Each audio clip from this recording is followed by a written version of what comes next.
Vamos abrir as nossas Bíblias no livro do Gênesis. Oh, aleluia! Capítulo de número 2. Aleluia! Nós vamos ter o privilégio de estarmos juntos aqui dia 18, 19 e 20, né? Depois de amanhã a gente já está junto direto. E por que eu estou falando a gente? Porque eu já entrei lá na programação da igreja e eu vi que homem pode entrar. Tô certo ou tô errada? O homem pode entrar também. Então você que quer tirar um tempo assim de busca, de renovo, você que estava precisando de algo assim para dar um start na sua vida, sabe assim, um tempo maior de propósito, de entrega, de devoção. Camila, eu tenho me sentido um pouco frio, ou eu estou sentindo que a coisa já não está bem como deveria estar, e eu estou precisando de um pouco mais de lenha para aumentar a minha fogueira nesse último trimestre do ano. Rapaz, aproveita esses 3 dias, vem embora. Vem no azeite, vem no óleo, vem buscar unção, vem buscar o sobrenatural. Ah, Camila, mas eu trabalho. Eu também, meu filho, eu não sou desocupada não, mas dá teu jeito, entendeu? Dá um jeito, você só tem 2 opções. Ou você dá um jeito ou você dá uma desculpa. Ah, eu posso dar uma desculpa? Pode, mas vai continuar tudo igual. Agora, se você der um jeito, as coisas podem mudar. Camila, em 3 dias pode mudar. Rapaz, em 3 horas de culto, Deus muda 3 anos. O que ele não faz em 3 dias? Em 3 dias, olha para o teu irmão e diz para ele: se esforça. Fala para ele firme, diga: se esforça. Que raio de preguiça, de frio, de não sei o que, que não sei o que, que não sei o que lá. Diabo não respeita teu cansaço. Vai para cima. Pregadora, mas não vai pregar. Eu prego a hora que eu quiser. Senti de Deus de te entregar essa palavra de despertamento. Eu não gostei, então foi para você mesmo. É sério, tira esse tempo, viu? Porque, tava com saudade de ouvir um negócio desse. Isso é um bordão que a gente tem lá no Brasil. Eu digo que quando você está na casa de Deus, você está no lugar certo, na hora certa, fazendo a coisa certa. Por causa disso, até o que era para dar errado depois dessa noite, vai dar certo. Então, quando você consegue alinhar isso, você está feliz por estar no lugar certo, na hora certa, fazendo a coisa. E aí, num lugar desse, você agradece a Deus. Se você está feliz de estar aqui, você vai fazer como fez aquela irmã. Diga: ainda bem que eu vim. Irmãos, porque tem coisas que só Deus faz, mas para Deus fazer, a gente tem que vir. Deus fez uma promessa para Abraão e cumpriu tudo o que lhe disse. Eu disse que Deus cumpriu? Eu disse que Deus cumpriu? Quando o Senhor aparece para Abraão e quando manifesta a sua voz em Gênesis capítulo 2, Deus lhe faz muitas promessas e Deus cumpre tudo que prometeu a Abraão. Só tem uma coisa que Deus não fez para Abraão. O que, Camila? A mudança. Quando ele disse: sai do meio da tua terra, da tua parentela, da casa de teu pai, e vai para uma terra em que eu vou te mostrar. Deus nunca enrolou uma tenda. Está entendendo o que eu estou falando aqui? Deus não levou um móvel, Deus não segurou uma roupa. Rapaz, Deus segurou uma geração, mas não segurou uma cortina da tenda. Porque tem coisas que para Deus fazer, eu tenho que estar. Então não vem com essa coisa, sabe, que você guarda lá no teu subconsciente. Se Deus quiser fazer, Deus faz aonde eu estiver. Vai nessa. Se Abraão pensasse assim, ele jamais teria vivido tudo que ele viveu. Se a mulher do fluxo de sangue pensasse assim, ela estava hemorrágica até hoje. Se é de Deus mesmo eu ser curada, ele vai passar aqui. Se eu tão somente tocar. E o texto diz: e ela moveu-se, foi até onde ele estava passando. Então entenda, há coisas que dependendo do que você quer viver, não basta esperar Deus fazer, você precisa estar na geografia que Deus quer que você esteja. Ninguém me pediu isso aqui, eu nem sou de fazer isso, mas eu vou repetir. Depois de amanhã, ou seja, você tem um dia para se organizar. O dia de amanhã é dia de organização. É dia de trocar plantão com quem tiver que trocar, oferecer hora para quem tiver que oferecer, cobrir horário para quem tiver que cumprir, porque dia 18, 19, 20, você tem um compromisso com Deus aqui. Um período de imersão. Quem entendeu, diga amém. Glória a Deus. Gênesis capítulo 2, quem encontrou, diga amém. Oh, aleluia. Aleluia.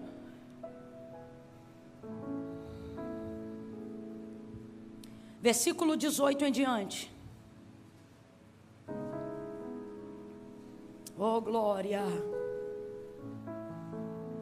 Quando eu vim, tu vem comigo, hein? Não dá uma de sensata, não. Você também. Tá ligado? Deixa eu ver teus pratos aí. Isso, vai ser um tiro curto. Não vem de má vontade, não. Vamos lá, vamos ao texto. Disse o Senhor Deus: não é bom que o homem esteja só. Far-lhe-ei uma adjutora que lhe corresponda. Havendo, pois, o Senhor Deus formado da terra todos os animais do campo e todas as aves do céu, trouxe-os ao homem para ver como ele lhes chamaria. E tudo o que o homem chamou a todo ser vivente, isso foi o seu nome. Assim, o homem deu nome a todos os animais domésticos, às aves do céu e a todos os animais do campo. Mas para o homem não se achava uma adjutora que lhe correspondesse. Então o Senhor Deus fez cair um sono pesado sobre o homem, e este adormeceu, e tomou então uma das suas costelas, e fechou o lugar com carne, ou fechou a carne em seu lugar. Então da costela que o Senhor Deus tomou do homem, formou a mulher e lhe trouxe. E disse o homem: esta é agora osso dos meus ossos, carne da minha carne, chamar-se-á mulher, pois do homem foi tomada. Diga amém por essa palavra. Quem já praticamente conhece esse texto de cor, diga amém. A maioria de nós acabamos por utilizar esse texto aqui praticamente como texto áureo para falar de casamento, para falar de homem, para falar de mulher. Mas a verdade é que esse texto aqui compreende muito mais do que apenas uma bolha de pessoas. O livro do Gênesis, sobretudo nos primeiros capítulos, ele se destina não só a trazer a narrativa de como céus e terra foram criados, ou dos princípios pelos quais Deus quer que nós nos movamos, mas ele também mostra para nós os princípios pelos quais o próprio Deus se move, o próprio Deus opera. Camila, eu não entendi. Você vai entender. O livro do Gênesis, ele traz segredos revelados. Isso aqui não está oculto, isso aqui está aparente. É só a gente dar um pouquinho mais de atenção e parar de rotular o texto como sendo para isto ou para aquilo. E quando você lê versículo por versículo, você percebe então que o livro do Gênesis apresenta para você o princípio não só como o início da criação, mas o princípio como os meios que fazem Deus se mover. A maneira como Deus quer que nós nos movamos em fé é a mesma maneira como Ele se move não necessitando de fé. Tão grande é a coerência do nosso Deus. Falar sobre coerência, falando de um Deus que é soberano, parece até estranho, parece até incoerência. Porque uma das coisas que respaldam a soberania de alguém é que isto não precisa estar atrelado a coisa alguma. Quando você se dirige a alguém que é soberano, e falando aqui de Deus que é o soberano, você compreende que ele não precisa estar atrelado a paradigma nenhum, a lei nenhuma, a coisa alguma. Contudo, o nosso Deus é um Deus de princípios, é um Deus de padrões morais, é um Deus que não dependia de régua para exercer nada do seu poder, mas para que nós aprendamos a maneira como Ele se move como se, abre aspas, dependesse de algum desses princípios, e Ele não depende, mas se move pelos mesmos princípios para que nós façamos Ele se mover quando nós precisamos dEle. Eu vou te dar um exemplo só para você compreender o que eu estou querendo dizer. Versículo 1 do capítulo 1 do livro do Gênesis. No princípio criou Deus os céus e a terra era sem forma e vazia. Havia trevas sobre a face do abismo e o Espírito de Deus se movia sobre a face das águas. Quem está acompanhando até aqui, diga amém. Então não há nada, só há Deus. A terra que chamamos de terra pode ser compreendida, segundo a interpretação do versículo 2, como o planeta água, porque não há firmamento, nem céu, nem terra, e tudo está em trevas, porque não há luz. Todavia o texto diz que Deus ali já estava, e não estava parado. O texto diz que o Espírito de Deus, o Espírito é de quem, gente? Vamos junto, o Espírito é de quem? o Espírito de Deus se movia sobre a face das águas, que estava na profundeza de um abismo em trevas. Essas trevas aqui não tem nada a ver com o ocultismo. Essas trevas aqui tem a ver com a ausência de qualquer coisa mesmo.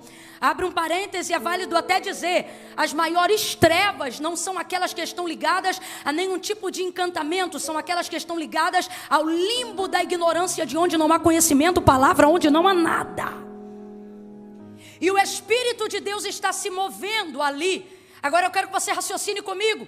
O Espírito é de Deus e ele não está parado. O Espírito é de Deus e ele está se movendo, mas não está realizando nada. O autor da carta aos Hebreus vai dizer para nós o que vai acontecer a partir do versículo 3 em diante. E ele vai afirmar dizendo assim: porque céus e terra, tudo que existe e tudo que há. O que significa tudo que existe e tudo que há, gente? Tudo que pode ser visto, tudo que pode ser tocado, ok? Tudo que existe e tudo que há não foi feito por prova aparente do que se vê, mas antes foram criados pelo poder da sua palavra. Então tudo que Deus criou pelo poder da sua.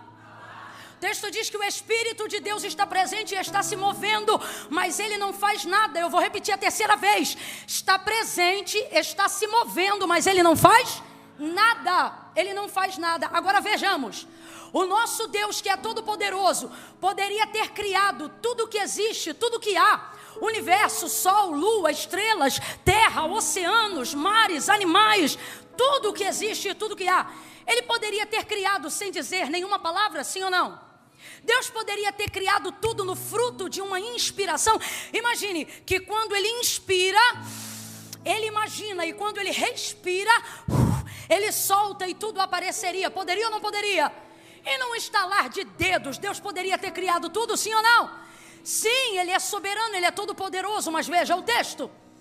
O Espírito de Deus está presente, está se movendo, mas não está criando nada, não está organizando nada, não está pondo nada no lugar, também não está tirando nada no lugar. Ele está literalmente presente, mas não está fazendo. Veja, o mover é de Deus, porque o Espírito que se move, o texto diz que é o Espírito de, e ele está mas não está fazendo. Agora, o versículo 2 vai dizer: e disse Deus. Alguém está entendendo isso aqui? E disse Deus: haja luz, e houve luz. Então veja, o Deus que é soberano poderia ter feito tudo o que fez sem dizer absolutamente nenhuma. Mas tudo que existe e tudo que há não foi feito por prova aparente do que se vê, mas antes foram criados pelo poder da sua. Então Deus é quem fala, e aquilo que ele fala é quem ele é, porque a palavra de Deus e a pessoa de Deus são exatamente a mesma pessoa. Você não conhece a Deus se não for por intermédio da sua palavra. Deus também não se revela a você se não for por intermédio da sua palavra. A revelação de Cristo vem por intermédio da sua palavra. A manifestação de Cristo vem por intermédio da sua palavra. João capítulo de número 1, no princípio era o verbo. O que é verbo? Palavra. O verbo estava com Deus e o verbo era Deus. Nele estava a vida. Nele quem? Na carne de 33 anos de Cristo? Não, na existência antes, durante e depois. Por que Cristo morre dos 33 em diante, mas ressuscita ao terceiro dia? Porque ele não é a carne de um Deus, ele é um Deus em carne, sustentado pela sua palavra, o mesmo ontem, hoje e eternamente.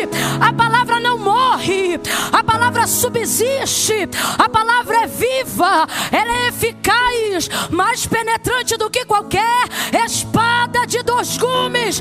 Camilo, o que você está dizendo? Estou dizendo que se Deus se move pela palavra, não há nada na sua vida que não possa ser feito pela palavra.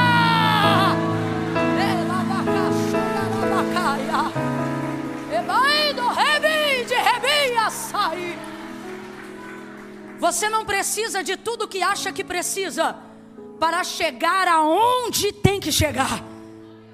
Você só precisa se encher da palavra. Você pode se encher de dinheiro, e isso não é garantia de que você vai chegar.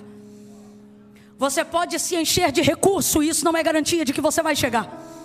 Tanto é prova do que eu digo que, voltando a falar de Abraão, rapidamente, eu já volto para o verso 18 do capítulo 2, o texto vai dizer que quando o irmão mais novo de Abraão morreu, o pai dele decidiu sair de onde eles estavam e ir para Canaã. Então responda para mim, aonde o pai de Abraão queria chegar? Apavorado pelo luto, a morte do filho caçula, o pai de Ló, ele não quis mais ficar naquela geografia. E ele tinha uma direção, e a direção dele era boa. E ele tinha recurso e condições, e a família dele estava com ele. Então ele tinha apoio familiar e ele tinha uma direção correta e boa. Ele queria chegar em Canaã. Só que o texto diz que ele vai parar num território chamado Harã. Território esse que não coincidentemente carrega o mesmo nome do filho que morreu. E quando ele chega em Harã, ele não consegue não sair de Harã. E o texto termina dizendo que Terá, pai de Abraão, queria chegar em Canaã, mas foi sepultado em Harã. Agora eu te pergunto, ele tinha uma direção para chegar, sim ou não? Sim ou não? Ele tinha recurso para chegar, sim ou não? Ele conhecia o caminho que levava até Canaã, sim ou não? Mas de acordo com o que eu acabei de reproduzir no texto, ele chegou? Ele chegou? Agora o filho dele não tinha metade do know-how que o pai tinha. Mas quando o Senhor apareceu para ele, disse para ele: sai da tua terra, vai para uma terra. Não falou qual era a terra. Vai para uma terra que eu vou te mostrar. Ou seja, Deus não contou que era Canaã antes. Deus só contou que era Canaã enquanto Abraão estivesse caminhando para lá. Por dois motivos: para não tocar no trauma de quem viu o irmão morrer numa terra onde não saiu, e de onde viu o pai ser sepultado na terra que levava o nome do irmão, tentando chegar em Canaã. Então Deus não conta para ele, mas em confiança ele caminha. Ele caminha sem saber para onde vai, mas ele caminha. E debaixo de uma palavra, porque é disso que nós estamos falando, por estar debaixo de uma, bora, diga bem forte, por estar debaixo de uma, por estar debaixo de uma palavra, Abraão chega em Canaã, muito antes até de saber que seria Canaã. Chega em paz, chega com saúde, chega guardado, chega com amigos, chega fazendo aliança e chega com promessas ainda maiores. Veja, qual é a diferença dele para o pai? Ambos tinham recurso, ambos tinham casa, ambos tinham direção, mas só Abraão estava debaixo de uma palavra. Essa é a diferença. Meu Deus, eu estou sentindo uma graça de Deus tão grande aqui. Levanta a mão direita para o céu, coloca a esquerda na mesma altura. Eu vou contar de 1 a 3. Quando eu disser 3, você vai botar a mão no ombro do vizinho. Camila, eu não conheço ele. Não precisa conhecer não, deixa que ele vai conhecer Deus através da tua vida. Quando eu disser 3, você vai botar a mão no ombro do vizinho e vai dizer apenas para ele: basta uma palavra. É 1, é 2, é 3, diga. Basta uma. Você só precisa de uma palavra. Você só precisa de uma palavra. A maioria de nós que estamos aqui, o que te trouxe foi uma palavra.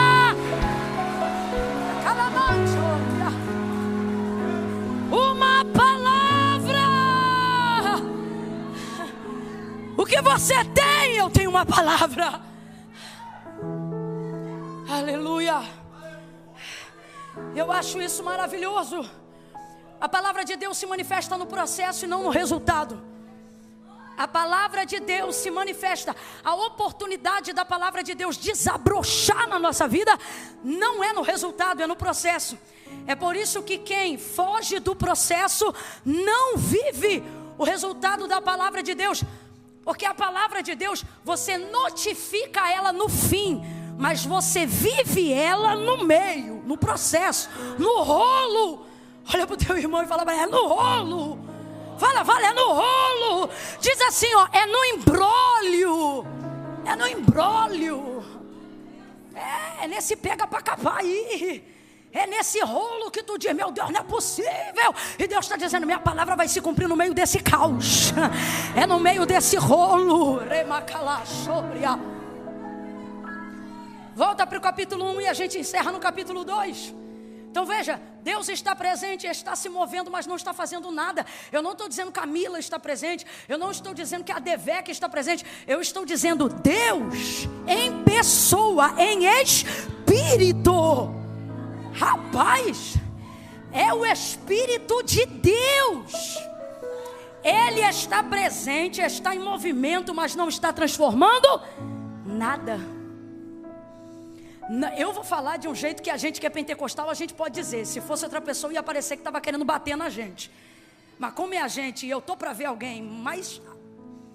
Ai, irmão, se eu der... Você não me desafia não, que eu vou nesse corredor. Então eu posso dizer, se tem um povo que gosta de mover, é a gente. Eu amo o mover de Deus. Eu creio no mover de Deus. Eu sou aquela assembleiana cuja teologia não explica todo ela. Sabe aquela pessoa que crê em mistério? Explica aí, irmão, isso é mistério. Eu creio. Contudo, eu preciso lhe dizer, o mover pode ser até de Deus, inocentemente ainda de Deus, ingenuamente na presença de Deus.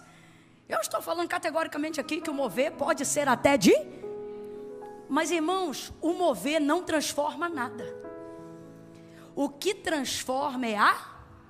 Então veja, o mover não traz a palavra, mas a palavra traz um mover que transforma. E disse Deus, haja luz, e houve luz. Aleluia. E ali Deus começou a criar. E eu fico sempre impressionada. Sempre que eu passo por esse texto eu me impressiono. Deus começou a criar. Criou tanta coisa. Rapaz, e Ele vai criando e Ele é maravilhoso demais. Eu amo a personalidade de Deus, ainda que eu não conheça na totalidade. A faceta que Ele me permite conhecer através da escritura da palavra já me impressiona. Por exemplo, Deus já sabia como ia terminar quando começou a construir a terra, sim ou não? Mas Ele fez questão de estabelecer uma medida de tempo cartesiana. Matematicamente falando, Ele vai separar como se fossem dias na semana e como se fossem turnos durante aquele dia. A impressão que eu tenho, e o texto revela, é que Deus só trabalha do período da manhã e da tarde. Quando vai entardecendo, Ele entra em processo de admiração, contemplação e descanso. Uma outra coisa é que Ele afere. Eu não poderia dizer uma opinião, porque Deus não opina, Deus sabe. Mas só para a gente entender, é como se Ele opinasse em cima da própria criação. Ele poderia ter feito tudo de uma vez, mas Ele estabelece um tempo para desfrutar daquilo que faz enquanto está fazendo. A gente tem tanto a aprender com o nosso Deus. Eu acho que isso envolve não só princípio, mas também prazer. Porque se não fosse assim, Deus não faria isso. Agora eu te pergunto, Deus se cansa? Mas só trabalha de manhã e da tarde. Alguém poderia até dizer, é um preguiçoso, né? Podia fazer um plantão. E não, Deus estabelece princípios que Ele quer que nós nos movamos. E para que nós nos movamos de acordo com esses princípios, sem que necessite, Ele também se move para nos inspirar.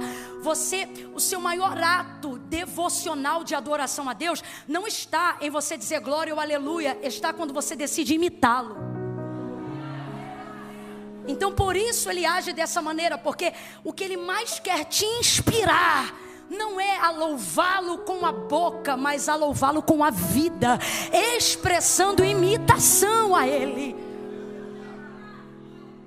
E então Ele vai separando os tempos, e Ele tem uma coisa que a gente também podia ter um pouco mais em nós.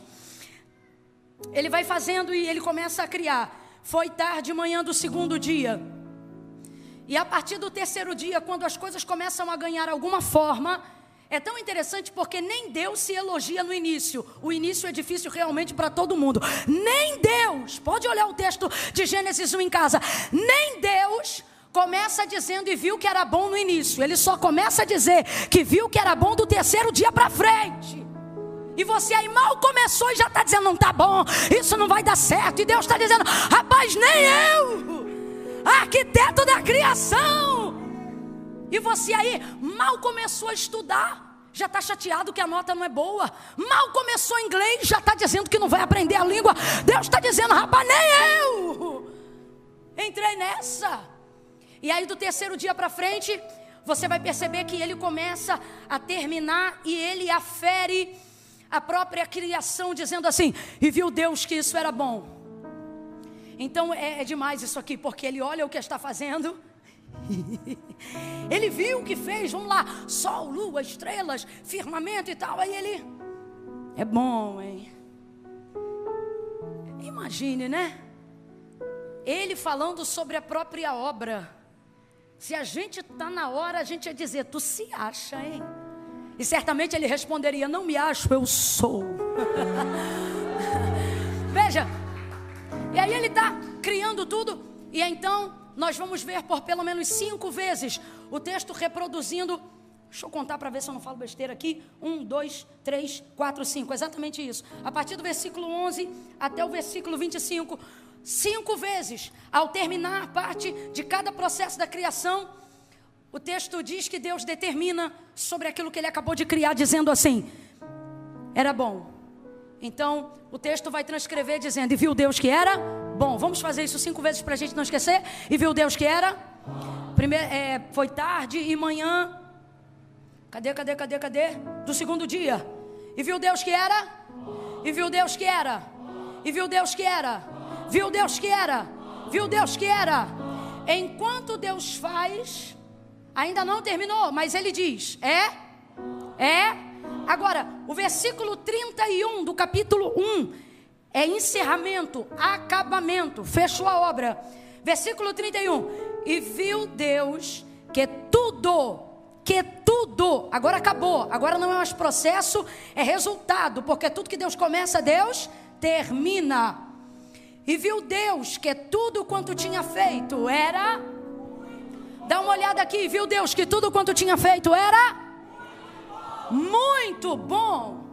E viu Deus que tudo quanto tinha feito era muito bom. E houve tarde e manhã do 6º dia. Agora ele acabou toda a criação.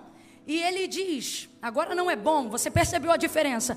Durante 5 vezes era, mas quando terminou ficou. Irmãos, é tão simples, mas foi a palavra que Deus colocou no meu coração para essa noite. Ele nos trouxe aqui e ele está aplicando nessa noite a sua palavra. Oh, aleluia. E o que ele está dizendo para mim e para você são 2 verdades e eu encerro. Primeira, aprenda a desfrutar enquanto eu não acabo, na certeza de que eu finalizo. E isso colocará em você a paz necessária para não jogar a alegria, o louvor, a celebração só para o final do processo. Deus te trouxe nessa noite e Ele está dizendo, se você sabe que é a minha palavra que vai se mover para cumprir o que eu te falei na tua vida, no teu processo, no teu caminho, não espere terminar para começar a me louvar. Faça como eu, vai louvando, vai dizendo que é bom na segunda, vai dizendo que é bom na terça, vai dizendo que é bom na quarta. E a segunda coisa que Deus está dizendo é o que garante a sua própria palavra. E o que a palavra de Deus garante? Que melhor é o fim das coisas do que o início delas. Por que que não diz que o bom é no fim? Mas por que que o texto diz que o melhor é no fim? Porque não significa que o processo tem que ser desastroso. Não significa que o processo tem que ser amargo. Não significa que o processo tem que ser devastador. Deus está dizendo, eu quero fazer você desfrutar de alegria no processo, revelação no processo, contentamento no processo e certeza que o final do processo será muito melhor. Agora, o que torna o final do processo melhor não é o fato de que no final é melhor, é a capacidade que eu desenvolvi de ter contentamento enquanto o final não chegava. Alguém está entendendo o que Deus está dizendo aqui? Eu vou falar rasgado que é para todo mundo entender. Quem não consegue se alegrar no processo estará amargo no final. Raciocina comigo rapidinho. Jacó pensou que tinha perdido seu filho José. Passaram-se alguns anos e ele encontra José. Enquanto ele chorava, abre aspas, a pseudo-morte, fecha aspas, de José. José estava vivo e era governador da maior nação do mundo. Se Jacó tivesse acesso a essa informação, eu tenho certeza que ele não teria dito lá atrás, com choro hei de descer à sepultura ao meu filho. O que isso significa? Significa que ele está dizendo, eu vou viver como se eu estivesse morto. E de fato ele viveu assim. Com 143 anos, depois de encontrar José, ele vai estar de frente a Faraó. E Faraó vai perguntar para ele: seu Jacó, quantos anos o senhor tem? Aí ele vai dizer: 143 anos, poucos e maus foram os meus anos. Agora eu te pergunto, primeira coisa, pode uma pessoa que viveu mais de 140 anos dizer que viveu pouco? Tem como isso, gente? Meu Deus do céu, tem irmão aí de 70 que está dizendo não. Então veja, ele não está se referindo ao tempo que passou, mas à maneira como ele viveu nesse tempo. Quem está entendendo Deus aqui? Então veja, tudo que Deus falou para você que vai fazer, isso é mais certo do que a cadeira que você está sentado. Tudo que Deus falou que vai fazer para você é mais certo do que o chão que teu pé está tocando agora. Agora, a parte do cumprimento da palavra de Deus é com Deus, mas a maneira como você decide esperar é com você. Você está entendendo o que Deus está falando? Como é que Deus se apronta ou nos apronta para o final? Nos levando a ter contentamento no processo. Você precisa entender que não haverá uma melhora, não haverá uma intenção de celebração no final se você não começar a ver a mão de Deus agora. Veja a mão de Deus agora no processo da sua imigração. Veja a mão de Deus agora na abertura dessa empresa. Veja a mão de Deus agora na construção da sua casa. Veja a mão de Deus agora no início do seu trabalho. E se nem Deus pegou tão pesado com Ele mesmo, por que você acha que Ele pegaria tão pesado com você? Celebre o processo. Entenda que no início não há muito que se celebrar. Há apenas razão para continuar. E quando chegou no final, Ele disse: muito bom. Muito bom. Então tudo que Deus faz não é só bom, mas quando termina fica. Analise aí agora. Está muito bom o que você está vivendo? Não, Camila, eu não sou emocionada, eu vou lhe falar a verdade. Está bom porque eu não estou respirando com a ajuda de nenhum aparelho. Está bom porque não tem me faltado alimento. Está bom porque eu tenho a minha família reunida. É uma questão de perspectiva. Agora, o muito bom só será revelador para quem reconheceu o que é bom. Se você não reconhece o que é bom, não vai discernir o que é muito bom. Palavra que Deus colocou em minha boca nessa primeira oportunidade do culto é para dizer para mim e para você, para lembrar, Deus está nos dizendo: eu ainda não acabei. Camille, o que tem a ver a leitura que você fez? Tudo. Porque o texto termina no versículo 31 dizendo que tudo o que Deus fez era muito bom. Significa que Ele terminou. Ora, se Ele terminou e já havia criado o homem, por que então Ele vai dizer ao ver o homem sozinho que não é bom que o homem esteja só? Se tudo o que Deus faz é muito bom, é porque o texto onde lemos, Deus não diz assim: não é bom que o homem seja só. Se puder, bota na tela aqui para a gente fechar junto. O texto não diz: não é bom que o homem seja só. O texto diz: não é bom que o homem esteja só. Não é esse versículo aí não. Versículo 18 do capítulo 2. Deixa-me ver essa versão. Oh, glória! Aleluia! E disse o Senhor Deus: não é bom que o homem... Advérbio de tempo. Esteja. Então está dizendo que se não está bom para o homem, tudo o que está é passageiro. Deus não disse não é bom que o homem seja só. Ele disse não é bom que o homem... Você está entendendo o que Deus está dizendo para a gente? Ele está falando pela sua palavra hoje aqui para nós. Eu ainda não acabei, então não emita opinião sobre o que eu ainda estou trabalhando. Não traga determinação permanente aonde eu ainda estou agindo em caráter temporário. Eu vou falar de novo. Não traga determinação permanente aonde eu ainda estou agindo sob caráter temporário. Até a Cananeia tinha esse entendimento. Mateus capítulo 15, 21, ela dizia: filho de Davi, tem misericórdia de mim, que minha filha está miseravelmente endemoniada. Ela sabia o que ela é. Minha filha, isso é permanente. Como ela está endemoniada, isso é temporário. O que ela está dizendo? Senhor, tira a característica temporária, qual o demônio, e deixa a menina permanente, a minha filha. É isso que ela está dizendo. Deus está mandando eu liberar uma palavra aqui. Não dê às ações do diabo característica permanente, quando tudo que ele tem é poder temporário. Creia!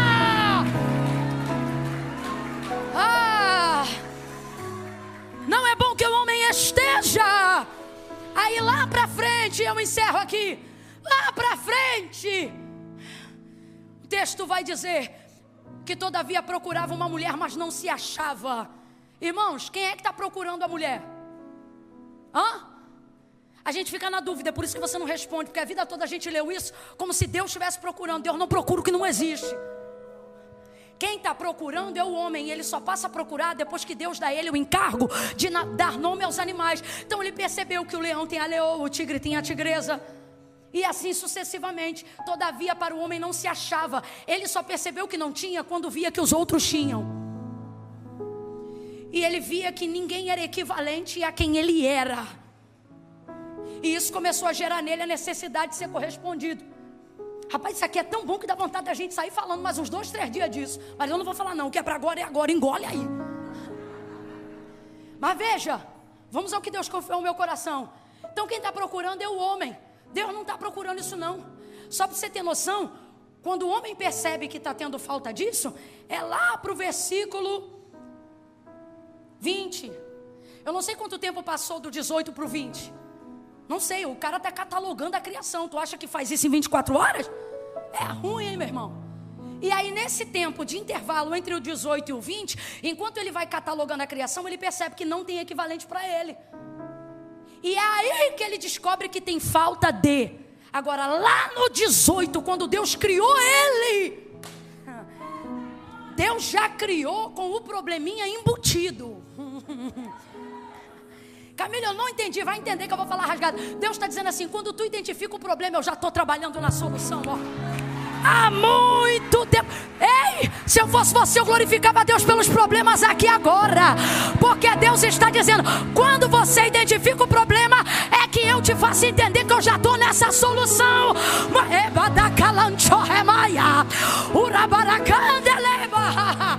Meu Deus, seja profeta para alguém e diga: Deus tem solução para isso que você está passando.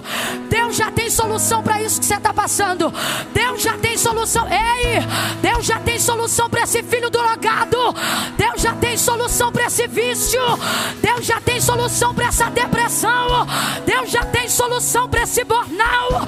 Deus já tem solução para essa crise de ansiedade. Quando Deus descobriu que tu ia ficar doente, Ele já tinha preparado a solução. Ei! Ele disse antes dele perceber. Ele disse antes dele sentir. Ele disse antes dele identificar. Eu queria muito que você saísse nessa noite com essa certeza. Você está achando que Deus não vai poder cumprir nada do que te falou, porque agora você está com depressão. Deus já tinha visto essa depressão, Deus sabia o dia que ela chegou. O psicólogo ainda está tentando descobrir aonde foi a causa. Deus já sabia o dia e a hora que ela entrou pelas portas da tua casa, da tua vida e do teu ministério. E aí você está aí agora e você diz assim: ai, não tem como Deus cumprir as promessas, eu estou deprimido. E Deus está dizendo: eu estou bonzinho. Você diz: não, Camila, é que minha mão sua, eu estou tendo síndrome do pânico. E Deus está dizendo: pois eu não tenho medo de nada, e o medo continua tendo medo de mim. A gente fica achando que como a gente está, vai mudar quem Deus disse que é e o que Ele vai fazer na nossa vida. Pois Deus nos trouxe aqui nessa noite para dizer: eu ainda não acabei.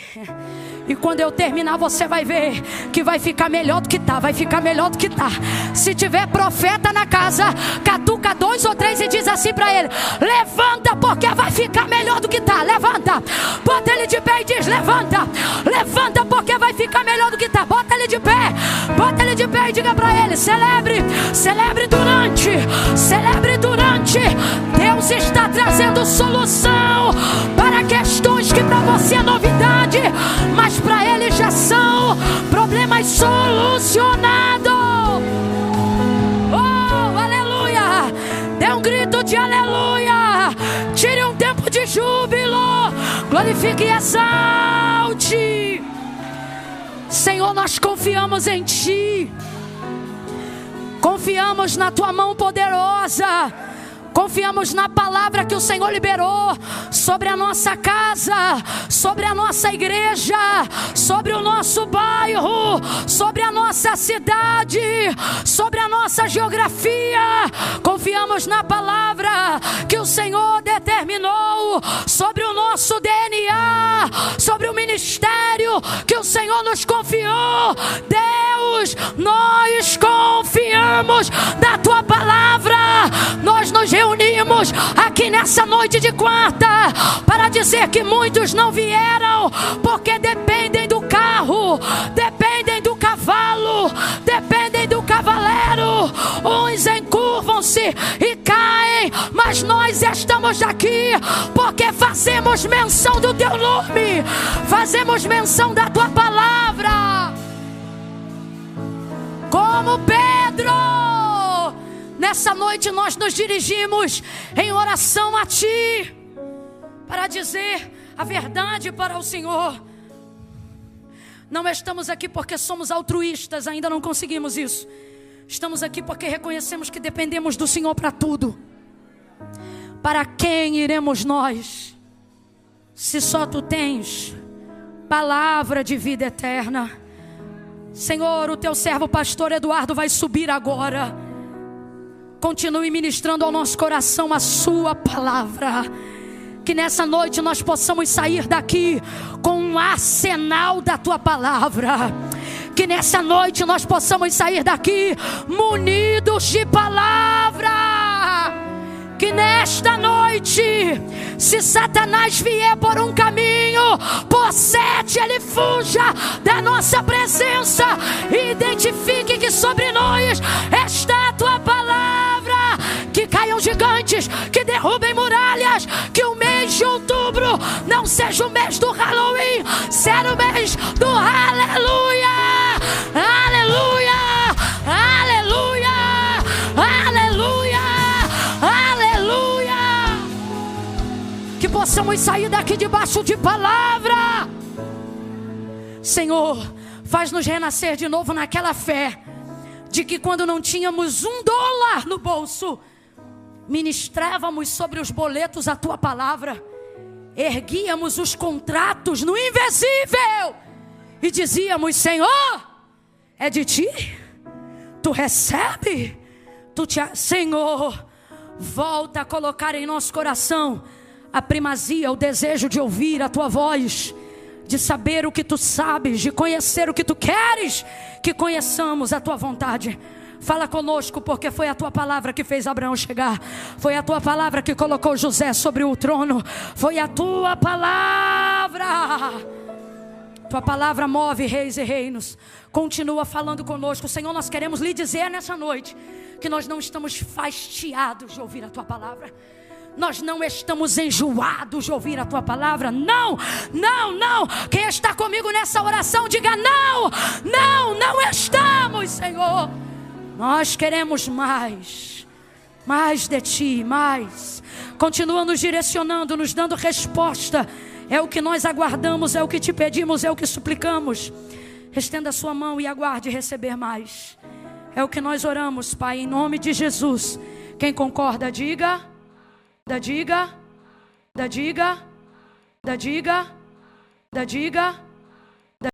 Diga autoridade. Isso, autoridade. Eu estava ali. Espírito de oração. Eu dizia: Senhor, me confirma a Tua palavra. Me confirma o que Tu queres fazer nesse momento. E com muita clareza o Espírito Santo disse: autoridade. E eu disse: Senhor. E Ele disse: diga ao meu povo que eu estou dando autoridade. Você está desenvolvendo autoridade nesse processo. Você pensa que está fracassando, pensa que está naufragando. Você pensa até que é o seu fim, ou que isso pode vir a ser seu fim. Só que Deus te trouxe hoje aqui para dizer: não, eu estou usando esse processo, porque o que eu vou te dar é... E a autoridade autoridade não é uma coisa que você ganha, a autoridade é uma coisa que você conquista. Você está me ouvindo? Autoridade não é como um dom que você recebe porque pede, não.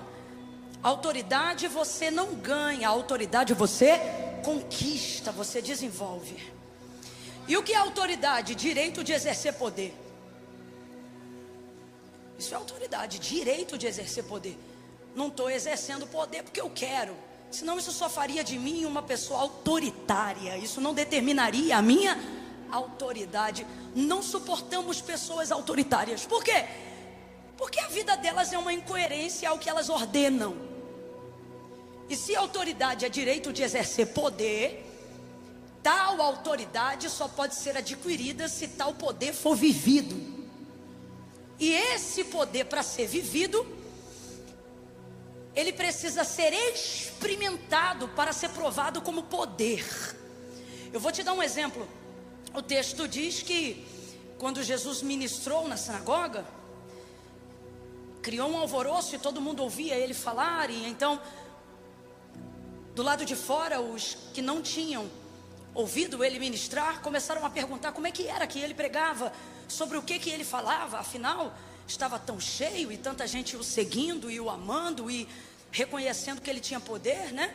Então diga aí, o que é que ele fala? E então aqueles que haviam ouvido Jesus ministrar respondiam dizendo: olha, ele fala o que nós já sabemos. O que significa? Olha, ele não está pregando nada que a gente não conhece, ele está usando o texto sagrado, só que ele fala como quem tem autoridade. Era o que respondia. O que estão querendo dizer então sobre Jesus? Estão dizendo: olha, ele fala palavras que nós já conhecemos, só que quando ele fala a gente se sente diferente, porque a palavra na boca dele é verdade. E por que isso vai acontecer com Jesus? Porque Jesus é o verbo vivo que se fez carne. Então, quando ele dizia, por exemplo, ministrando: em verdade vos digo, isso não é um bordão de pregador, isso não é uma gíria, isso é uma realidade. O que ele estava querendo dizer era: sou a verdade que prego e sou a verdade que ordeno, porque eu e essa palavra somos a mesma pessoa. Então é muita autoridade. Jesus ele não recebeu essa autoridade de graça. Por ser o Filho de Deus, isso não eximiu ele de ter que conquistá-la. Você está me ouvindo bem? Pode continuar de pé, já vou deixar você sentar. Ele não eximiu-se. Ele não foi livre. Ele também teve que conquistá-la. Se você observar o momento de assunção, ou seja, quando Jesus começa a subir, depois do período de 40 dias andando sobre a terra pós-ressurreição. Presta atenção, quem está comigo diga amém. Se você observar essa fase do ministério de Jesus, você vai perceber que quando ele está indo, de acordo com o relato do apóstolo, vai dizer o seguinte acerca dele: que à medida que ele ia subindo, por entre as nuvens, despojou principados e potestades. Então, aonde havia um demônio que tinha uma área de autoridade, de legalidade aqui na terra, eles começaram a se subordinar diante de Jesus, dando a ele absolutamente tudo que temporariamente estava sobre o domínio deles. E como que isso acontece? E por que isso acontece? Por causa da morte de cruz. Lá ele pagou o preço, literalmente, pelos nossos pecados, não com grana, mas com sangue. Naquele momento, depois de 33 anos e meio de vida, sendo sujeito às mesmas paixões que qualquer homem, porque ele estava revestido de corruptibilidade humana, seu sangue puro, imaculado, seu coração inocente, em nada lhe foi achado falta alguma, nunca pecou, o pecado não lhe conheceu, mesmo que ele soubesse o que era. Então tudo isso foi um caminho de conquista, quando ele triunfa no Calvário e ressuscita ao terceiro dia, e foi lhe dado. Aí veja, esse dado não é antes disso tudo, esse dado é depois disso tudo. Então foi um processo de conquista. Não foi lhe dado como quem herda, foi lhe dado como quem merece. Não foi lhe dado por nepotismo divino, foi lhe dado porque ele pagou o preço. Não teve por usurpação ser igual a Deus e ser Deus, mas antes, que diz o apóstolo na carta aos Romanos, mas antes renunciou qualquer vantagem, renunciou qualquer grandeza de divindade que pudesse colocar ele em um lugar onde fosse fácil conquistar. Não, não, não. Passou todo o processo, homem de dores, Lucas capítulo de número 4, e foi conduzido pelo Espírito ao deserto. Grita aí para mim, por favor, deserto. Veja, foi conduzido pelo Espírito ao deserto para ser tentado pelo diabo, e depois de 40 dias e 40 noites não caiu, não pecou, renunciou, sofreu, pagou o preço e foi aprovado, seguiu o ministério santo, puro, limpo, imaculado. Ele não precisava que ninguém desse testemunho dele, porque ele tinha testemunho do próprio Deus, e ele dizia: eu não busco a glória dos homens, eu busco a glória do meu Pai. O que ele está dizendo? O reconhecimento de Deus para mim. Por quê? Porque o reconhecimento dos homens só te dá autoridade diante dos homens, mas o reconhecimento de Deus te dá autoridade sobre tudo que está abaixo do nome do Senhor, e no nome dele você conquista também, você entra também, você é empoderado também, você é cheio de autoridade também. Então eu quero que você coloque isso na sua cabeça: Jesus não foi quem foi, é quem é e para sempre será, porque fez uso do seu direito de hereditariedade de filho. Não, ele renunciou isso para provar para nós que essa unção é legítima, essa autoridade é legítima, e ela pode ser conquistada e deve. Então eu usei o nosso maior exemplo, Jesus Cristo. E aí eu estava ali, o Espírito Santo falou comigo: autoridade. Está vindo uma unção de conquista sobre nós aqui. Por essa palavra eu vou repetir: está vindo uma unção de conquista sobre nós aqui. Como assim, Camila? Ou você vai conquistar, você vai avançar, você vai romper. Ei, eu não organizei essas palavras em ordem para parecer bonitinha, não. Eu estou falando debaixo de uma autoridade profética que nos foi constituída por Deus para esta noite. Então eu vou repetir, não fique apático diante dessa palavra, mas demonstre que ela é para você. Estamos debaixo de uma unção de conquista. Você vai romper, você vai conquistar, você vai tomar posse de territórios físicos e espirituais, porque o Senhor vai te dar autoridade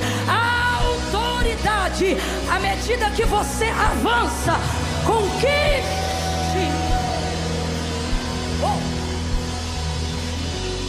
Vou contar de 1 a 3, você vai gritar pro vizinho aí: conquiste.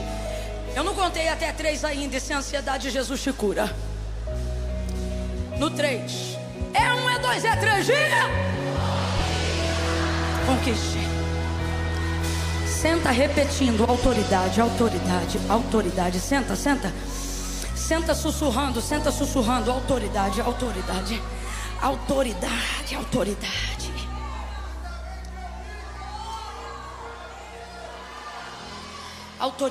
Então o que é autoridade? Autoridade é direito de exercer poder, direito adquirido por conquista, por processo, e não como se fosse lhe dado como um presente ou como um privilégio que não requer esforço. Quantos estão entendendo o que é autoridade? Quantos estão entendendo que é isso que Deus quer que você tenha? Glória a Deus, autoridade. Eu estava ali, o Espírito Santo falou para mim: autoridade. E em Gênesis 21 eu tenho alguém que é muito bom para nós nos espelharmos hoje aqui, para entendermos o que Deus está nos propondo, e eu quero orar sobre essa palavra ainda esta noite. Gênesis capítulo de número 21, preste atenção. O texto vai falar que chegou o tempo do cumprimento de Sara dar à luz a Isaque, o filho da promessa. Quantos já ouviram falar aqui de Sara, esposa de Abraão? Pouca gente. Quantos têm preguiça de levantar a mão?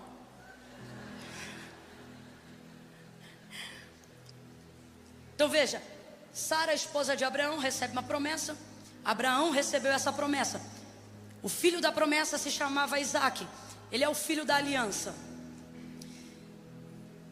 Só que Sara, estéril, 25 anos haviam se passado. E antes de todo esse tempo transcorrer, eles ainda não conheciam Deus assim como nós conhecemos. Eles ainda estavam caminhando com o Senhor. Eles não tinham a oportunidade de ter todo o currículo de Deus em suas mãos. E então Sara teve uma ideia de colocar Agar na cama de Abraão. E ela disse: olha, deita com a minha serva Agar, e dela vai nascer o filho da promessa. Rapaz, isso deu uma confusão tão grande que essa confusão existe até hoje entre Palestina e Israel. E tudo isso foi por causa desse dia, dessa ideia que Sara teve, porque o tempo passava, ela não gerava, e ela teve essa ideia, achou que podia dar uma ajuda para Deus e deu tudo errado. Então Agar passa a gerar esse filho, que é Ismael. Qual é o nome do filho de Agar? Qual era o nome do filho da promessa? Isaque. Então Isaque era o filho de Sara, Ismael o filho de Agar, a serva, a egípcia. Desde que isso aconteceu, criou um ambiente familiar desastroso dentro da casa de Sara e de Abraão. E aí a gente vai perceber que os anos se passavam e esse ambiente não mudava. Em Gênesis 21 você vai ver que Sara agora já é uma mulher realizada. Ela está andando pela casa no dia da festa, que ela fez uma festa, um banquete pelo desmame de Isaque, o filho dela. Só que a alegria dela não é completa, porque ela vê o filho da serva, que ela chama de escrava, porque ela está com tanta raiva, o filho da serva zombando do menino dela. E a verdade é que o problema não é esse. O problema é que Agar não desce na goela de Sara desde o dia em que ela passou a gerar. E ela vem trazendo aquele problema já há muitos anos dentro de casa. E aí quando chega nesse dia, a realização dela não é completa, porque a serva está lá junto com o menino, que é o filho que ela falou para a menina lá deitar com o marido dela. Resumo da história: aquele dia vai ter uma confusão e Sara vai dizer: olha, deita fora esta escrava e o filho desta escrava, porque o filho dela não vai herdar com o meu filho Isaque. Aí o coração de Abraão fica pesado. E ele pensa: como é que eu vou botar agora fora esse menino? Eu imagino o coração dele pesado dessa maneira, porque por mais que Isaque fosse o filho da promessa, veio de Ismael o primeiro sentimento de paternidade. A primeira pessoa que disse para Abraão pai não foi Isaque, foi Ismael. Então como é que se rompe isso dessa maneira? O coração dele fica muito pesado, e aí a voz de Deus se manifesta a Abraão. E aí o Senhor vai dizer para Abraão: Abraão, não temas fazer o que Sara, tua mulher, te diz, mas em tudo que ela falou, faz. Ou seja, coloca Agar e o menino para fora. E aí o Abraão vai pegar e vai colocar Agar e o filho dele para fora. Vai dar apenas um odre de água e um pouco de pão. E essa mulher vai sair de madrugada naquela mesma noite. Só que ela não foi fugida. A primeira vez que ela fugiu, Deus mandou ela voltar. Só que dessa vez ela está saindo pela porta da frente. Está muito humilhada, mas está saindo pela porta da frente. Dessa vez ela não está fugindo, ela está sendo despedida. Então assim, o cenário parece desastroso, mas na verdade, na condição dela, que era uma serva, como você vê, Sara, na hora que está com raiva, chama ela de escrava. Então na condição dela, a única maneira de se tornar livre não era fugindo, era se de fato ela fosse o quê? Despedida, mandada embora, alforriada. E foi o que ela conseguiu, e conseguiu isso com o seu filho, apesar desse filho ser filho de Abraão, mesmo não sendo reconhecido pela esposa dele, a Sara. Sai essa mulher numa condição, irmãos, precária, numa condição difícil. Todas as vezes que eu passo os olhos rapidamente por cima desse texto, eu lembro dos dias de hoje e eu penso: rapaz, se isso fosse para a vara de família, Abraão rico do jeito que ele era, ele estava no sanhaço. Porque como é que ele despede na condição que ele tinha uma mulher, sem uma carroça, sem um cavalo, sem um servo, sem um nada, dá para ela só um pouco de água, um pedaço de pão e manda ele embora. e vai-se embora. Então essa mulher sai no meio da noite, sozinha, no meio de um breu, e começa a caminhar sem direção.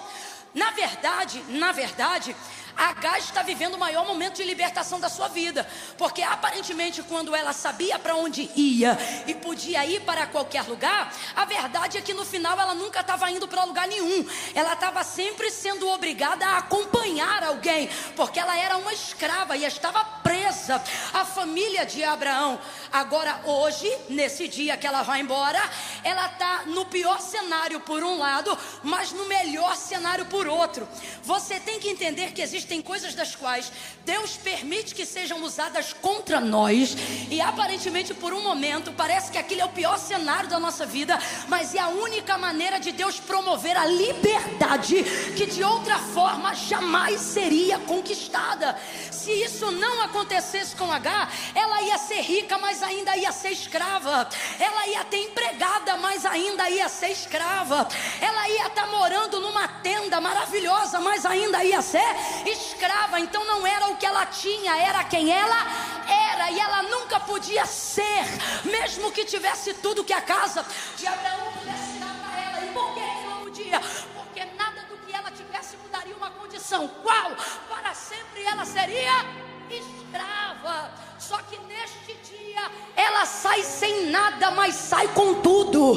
Eu não sei para quem, mas talvez você esteja num cenário hoje aonde você diz: Camila, autoridade para quem? Eu não tenho nada.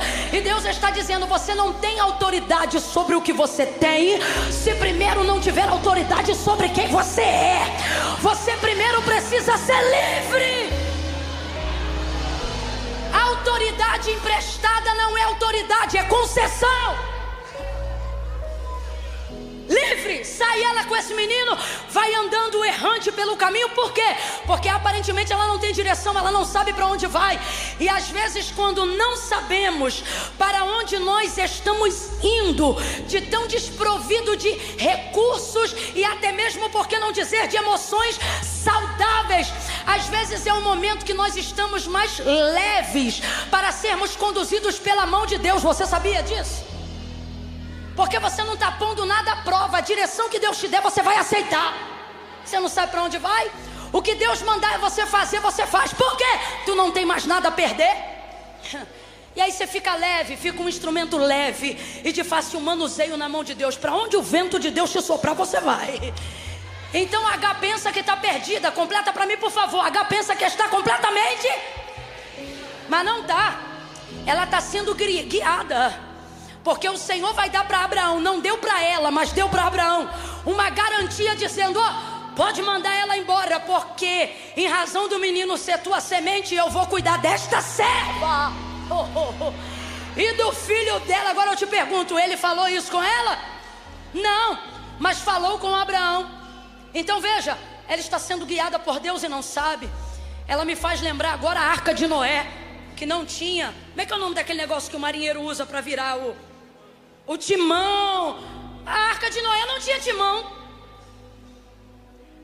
É interessante porque se você olhar direitinho, como diz missionária Sheila Xavier, a Arca de Noé, ela não navegava, não pela mão de Noé, ela tão somente flutuava. Aí eu te pergunto, Noé sabia para onde estava indo, gente? Fala aí com inteligência, Noé sabia para onde estava indo? Dentro de uma arca de madeira que não tem timão, ele sabia para onde ele estava indo?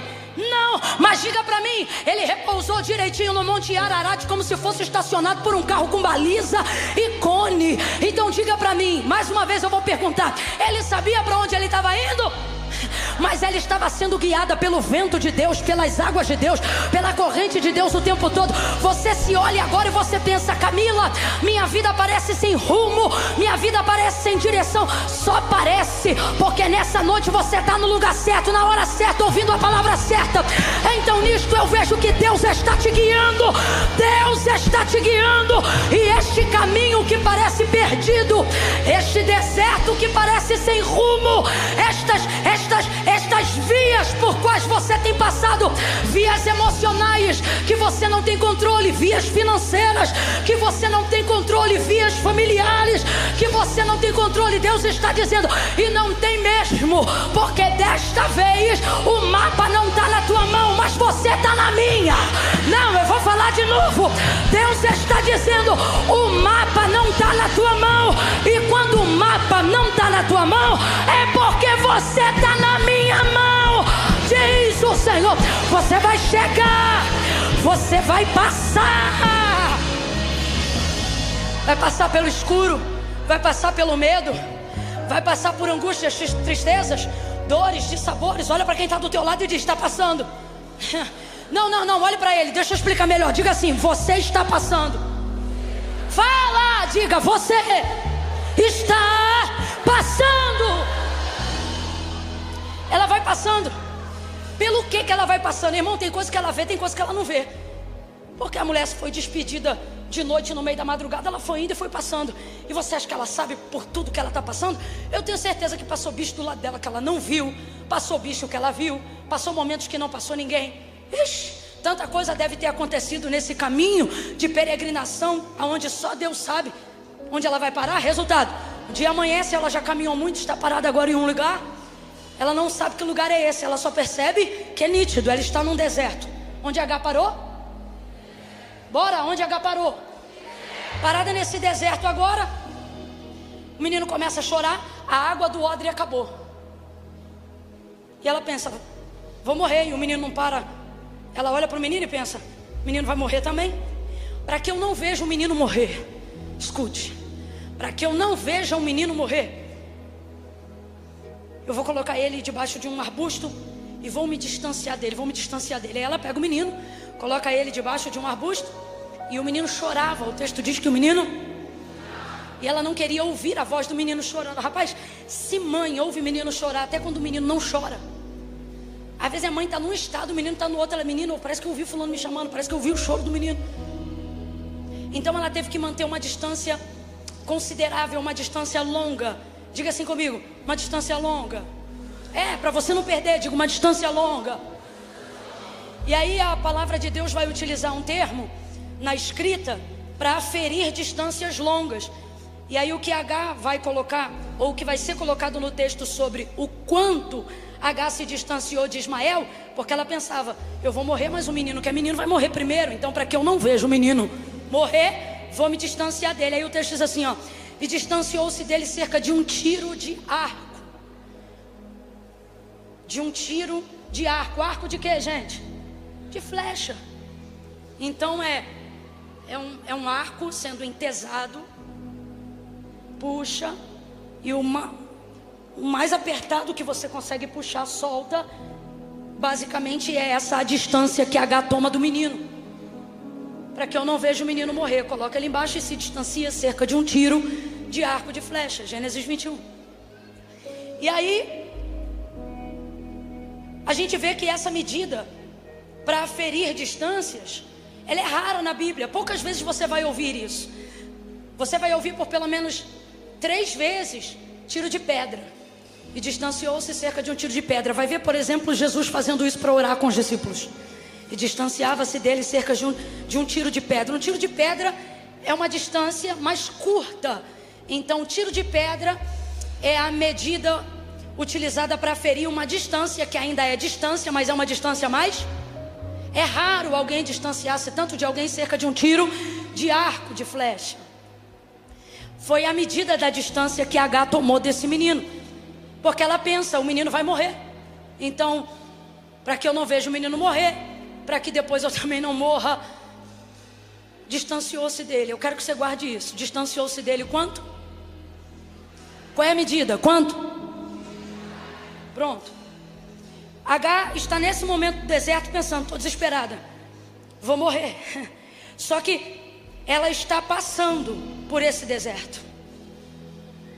E quando você está passando, por mais que você esteja passando, o fato de ser um deserto, o fato de carregar consigo aqui atrás uma história de abandono, de rejeição, você desenvolve a certeza de que vai morrer. Só que H não morre nem o menino. Aí o versículo 20 do capítulo 21 vai encerrar esse momento que eu estou pregando para vocês, dizendo assim: olha, Deus estava com o rapaz que cresceu e habitando no deserto. Ele se tornou o que, gente?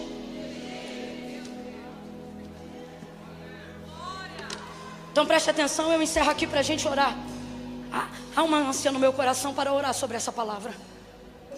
A medida que ela usou para aferir o que ela jurava que ia ser o quê? A morte.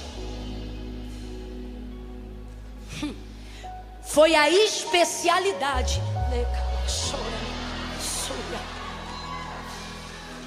Eu quero que você diga isso comigo agora. Diga especialidade. Agora você vai ministrar sobre você mesmo. Diga especialista. Profetize essa palavra. Diga eu não vou morrer. Diga eu não vou morrer. Eu vou me tornar especialista na área que foi medida para me matar. Diga de novo, eu não vou morrer. Eu estou te dando uma chance de saltar uma cova hoje, pelo poder da palavra. Então quando eu te pedir para repetir, não fique pensando, repita. Abra a boca e diga, eu não vou morrer. Diga, eu não vou morrer. Eu vou me tornar especialista daquilo que queria me matar. Quando a depressão não te mata, Deus usa você para matar a depressão na vida das pessoas. Quando doenças em estágio terminal não mata você, Deus usa você para animar quem estava na beira de um abismo. Quando a traição que tentou acabar com o teu casamento, ela não acaba com você, Deus te usa para acabar com o divórcio em casamentos que estavam prestes a se deteriorar. Deus está dizendo, ei, se você está aqui é porque ainda não morreu. E se você não morreu, é porque ainda dá para você superar. Quem tem ouvidos, ouça o que o Espírito diz a esta igreja nesta noite. Porque assim diz o Senhor, nada que te matou, nada que tentou te matar, nada disso teve o poder de te parar. E agora você vai dar uma resposta. E qual é a resposta? Tudo que não me mata me fortalece. Agora eu vou superar. Agora eu vou superar. Oracandalaia. Pega na mão desse crente. Não pede licença não. Pega na mão desse crente e diga pra ele, nesse deserto você não morre, você passa e cresce. Você vai superar tudo que veio pra te matar, tudo que veio pra te destruir. Dê um salto dessa cadeira, porque eu vou orar pelos flecheiros do Senhor nessa noite.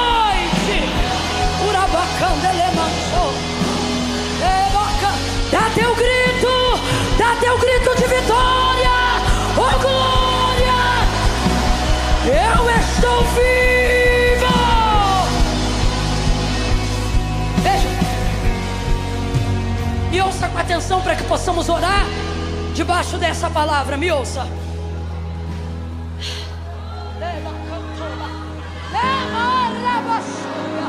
Aleluia, aleluia.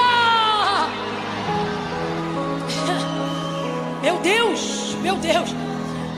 Por que João diz que Jesus, no Apocalipse, naquela visão, na revelação, João diz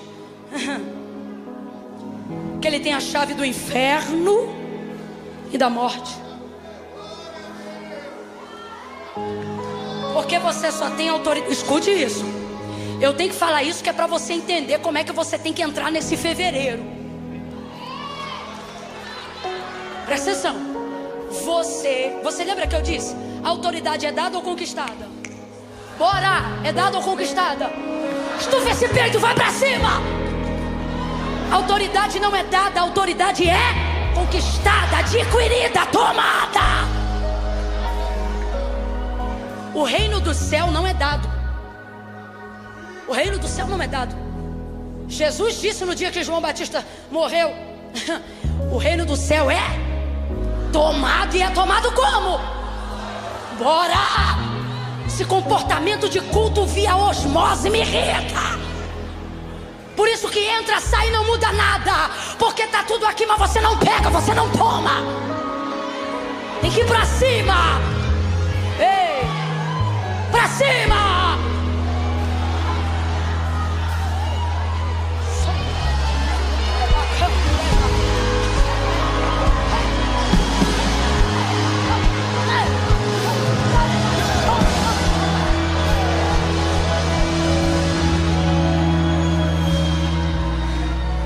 Por que Jesus? Por que Jesus desdenha da morte? No sentido de para ele quem morre é como quem dorme, porque para ele a morte e o sono é a mesma coisa. Quem está me ouvindo aí, diga amém. O que dá a ele autoridade para esse comportamento? Ora, era sexta-feira e nesse dia ele morreu. Quem lembra aí que Jesus morreu? Lembra não? Morreu mesmo. Morreu. Sexta-feira Jesus morreu. Sábado, morto. Domingo de manhã bem cedinho,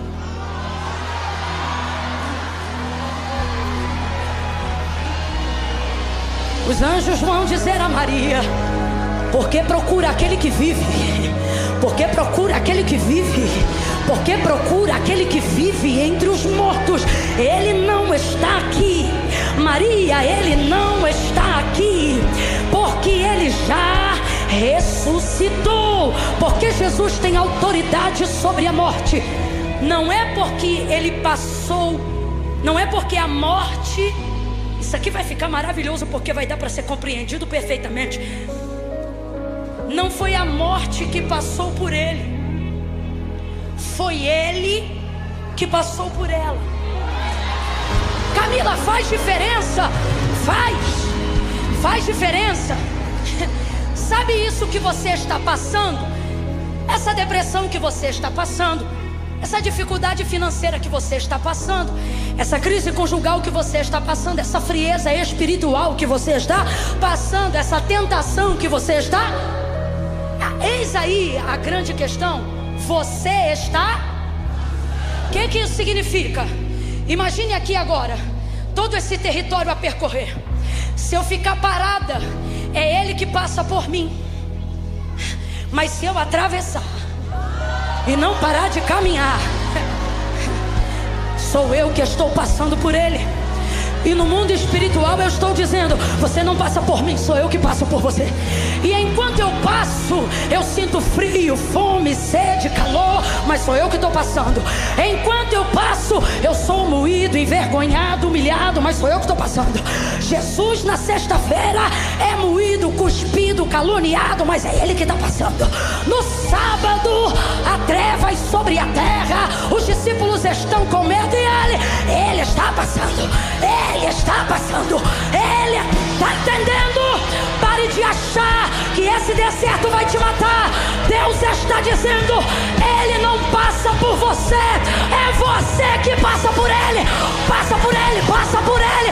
Atravessa esse câncer, atravessa essa quimioterapia, atravessa esse abandono, atravessa esse abuso, atravessa essa violência sexual.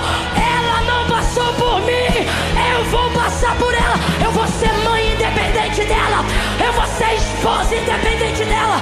Eu vou mostrar que ela não passou por mim, fui eu que passei. Eu atravessei e me tornei. Meu Deus, que autoridade está descendo aqui. Eu me tornei.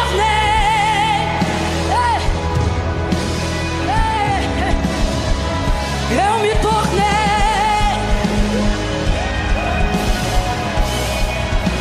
Escute, escute. Escute.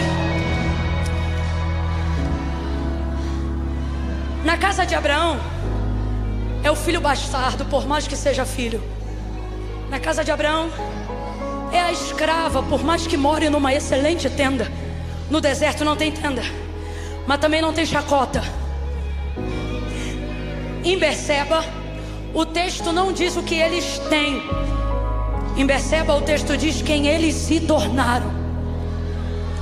Ela se torna livre e ele se torna especialista naquilo que foi utilizado para aferir a medida da sua morte. Você tem que atravessar isso. Lembre comigo agora, lembre comigo agora. Mar Vermelho. Por que clamas a mim, Moisés? Diga ao povo que vamos trocar marcha por atravesse? Só para a gente entender esse momento. Diga ao povo que isso significa que o povo vai passar pelo meio do... Aí abre o mar e o povo começa a passar. Quando o último hebreu aponta do outro lado, o que vai acontecer com o mar? Mas quem vai estar passando? Os egípcios, Faraó, seus carros, cavalos e cavaleiros perseguindo o povo de Deus. O povo de Deus passa pelo mar, mas o mar passa pelos egípcios. Quando eles entram, o mar se fecha. Deus está dizendo, você não está entendendo não? Que eu estou abrindo o caminho no meio dessa luta. Você não recebe a autoridade pelo que passa por você, pelo que se passou. Ah, eu já passei por isso. Passou por isso e fez o que com isso? Guarda uma mágoa. Então foi isso que passou por você. Ah, isso aí eu já passei por isso também, Camila. Passou por isso? E o que você fez em cima disso? Ah, isso aí é um trauma que eu tenho até hoje. Então foi isso que passou por você. Agora,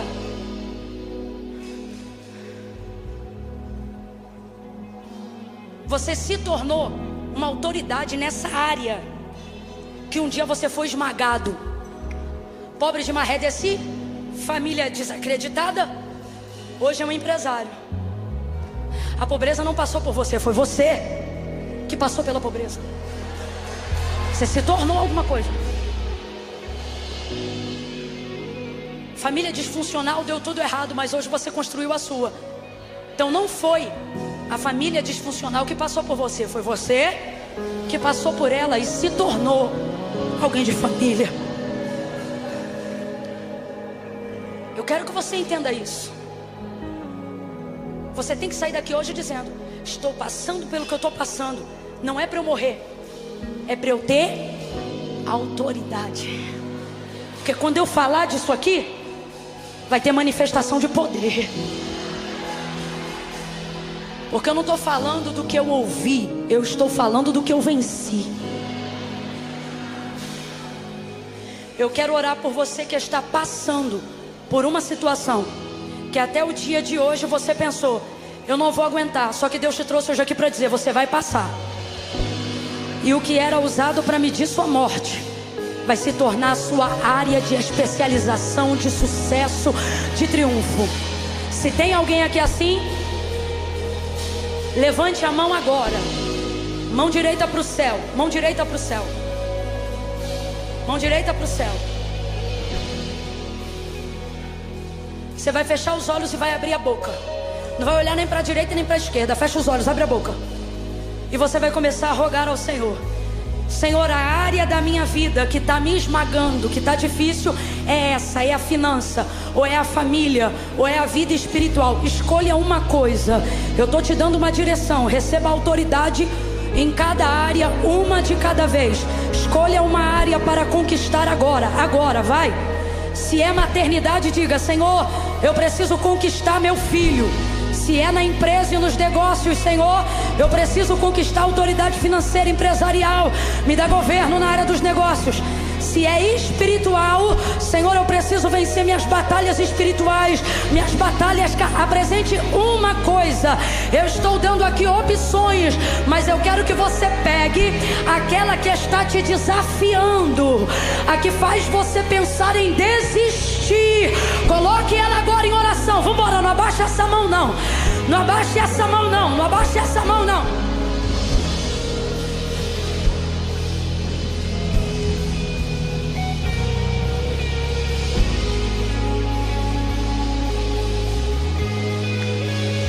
Levante a mão. Eu vou fazer guerra agora. Eu vou fazer guerra agora.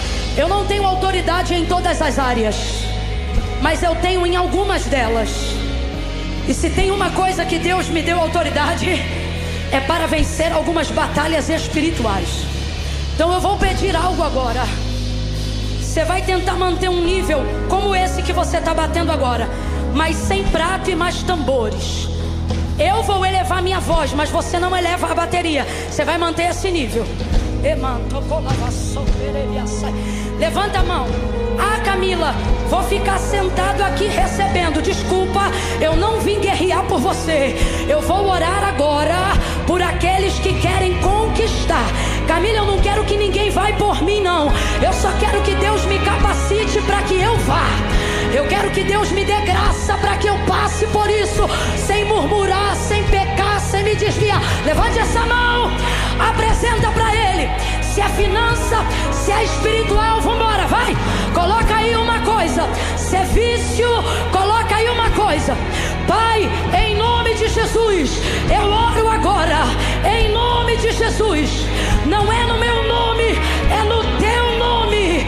E em nome de Jesus, aqui ou em casa, aquelas pessoas que se puseram de pé agora mesmo, aquelas que levantaram as mãos agora mesmo, empodera elas de uma unção poderosa para desatar julgos de cadeados e de fortalezas do império da maldade, do alto da cabeça até a planta dos pés, em nome de Jesus, em nome de Jesus.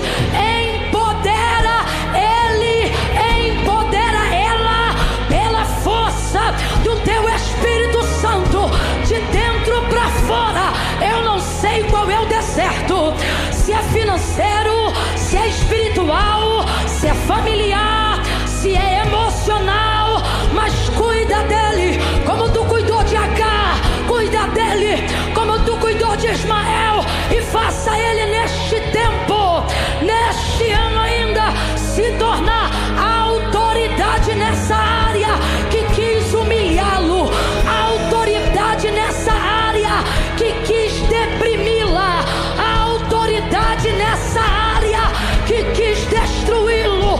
O sangue de Jesus tem poder, dá autoridade ao teu povo, unção de conquista ao teu povo, para que demônios sejam repreendidos, enfermidades sejam repreendidas, curas sejam liberadas e um renovo.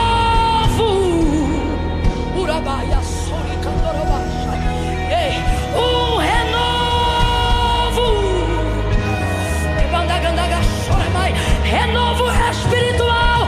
Faz o teu povo nessa noite, ainda antes do culto acabar, ter uma posição de soldado, de valente, de guerreiro, de flecheiro. Gente que acerta o alvo, gente que não desiste, gente que não morre, gente que se torna autoridade contra tudo que o queria matar. Essa é a nossa oração